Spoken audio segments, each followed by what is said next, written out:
The old house stands alone on a hill overlooking the Saline River in southeastern Illinois. Its grand white columns and decaying facade hide a dark history.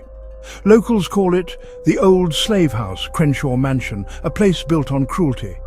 Built in the 1830s by John Crenshaw, a wealthy salt mine owner, the mansion was more than a home. Crenshaw was respected in public, but behind closed doors, he was a monster.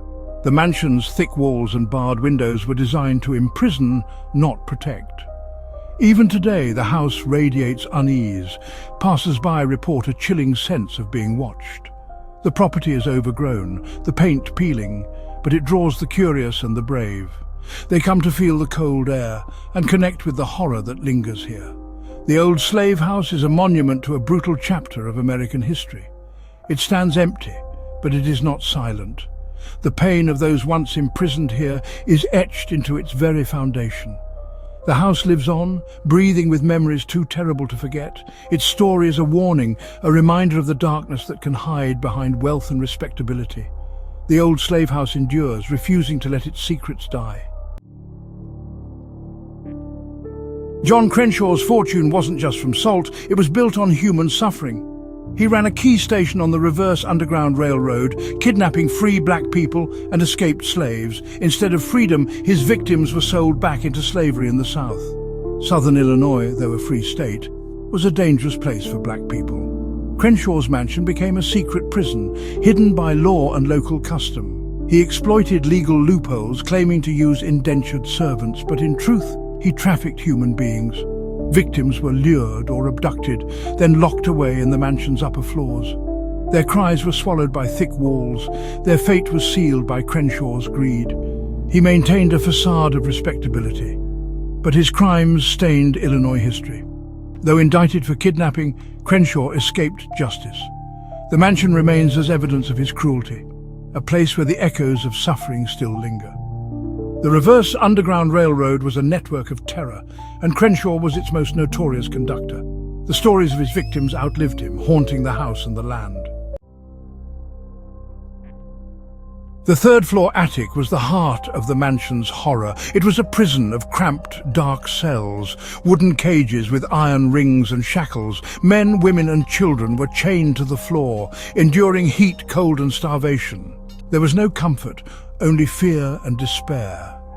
The attic was designed to break spirits before bodies were sold south. Crenshaw's cruelty was legendary. He enforced his will with violence. The captives' cries and moans filled the darkness, their hope extinguished.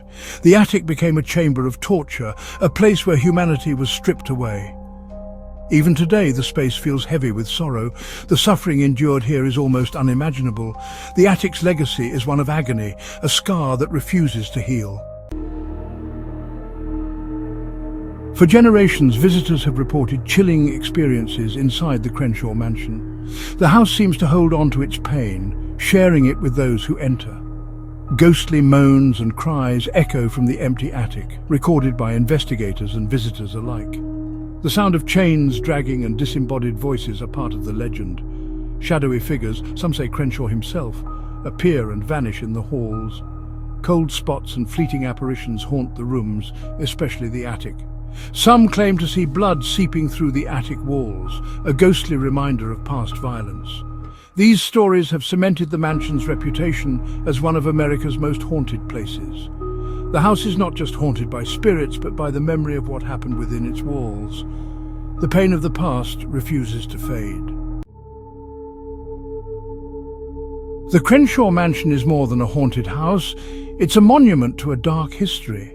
Its legends are woven into the fabric of Equality, Illinois, but the truth is more horrifying than any ghost story. The house stands as a witness to the evil of the reverse Underground Railroad and the suffering it caused.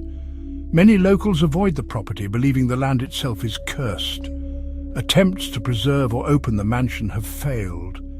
It now sits empty, decaying and shrouded in mystery. The pain inflicted here is part of the very structure, a permanent echo of lives stolen by greed and hatred. The old slave house endures as a question: can a place of such suffering ever find peace? Or will its tormented souls remain forever haunting the hill?